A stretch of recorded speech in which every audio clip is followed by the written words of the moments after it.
17 বছর ধরে কাজ আটকে ছিল। অবশেষে কলকাতা পুরসভার তরফে এনওসি দিয়ে দেওয়া হলো বরানগর বারাকপুর মেট্রো করিডোরের কাজ শুরু করার। বিটি রোডের নিচে রয়েছে 6টি জলের পাইপলাইন।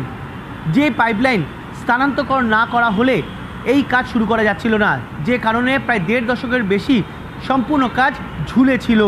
ইতিমধ্যে আইআইটি খড়গপুর সমীক্ষা করে জানায় এই পাইপ স্থানান্তরকরণ করা সম্ভব। এরপরই কলকাতা পুরসভার তরফে এনওসি দেওয়া হলো রেল বিকাশ নিগম লিমিটেডকে। স্বাভাবিকভাবেই জটিলতা কেটে যাওয়ায় আরবিএনএল এবং কলকাতা মেট্রো দুপক্ষই খুশি, কারণ এই মেট্রো প্রকল্প চালু হলে বারাকপুর থেকে বরানগর মূলত উত্তর কলকাতাবাসী অত্যন্ত উপকৃত হবে বলে মেট্রোর তরফে জানানো হয়েছে।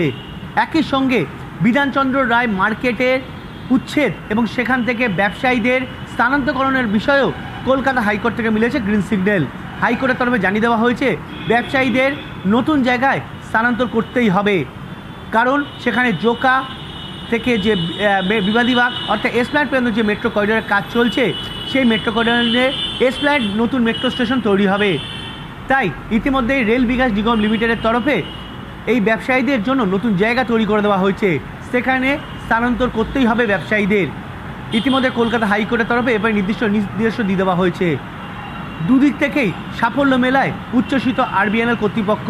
মেট্রো করিডোরের কাজ দ্রুত যেমন শুরু হতে চলেছে, একই সঙ্গে নতুন এসপ্ল্যানেড মেট্রো স্টেশনের কাজও দ্রুত হবে বলে আরবিএনএল তরফে জানিয়ে দেওয়া হয়েছে।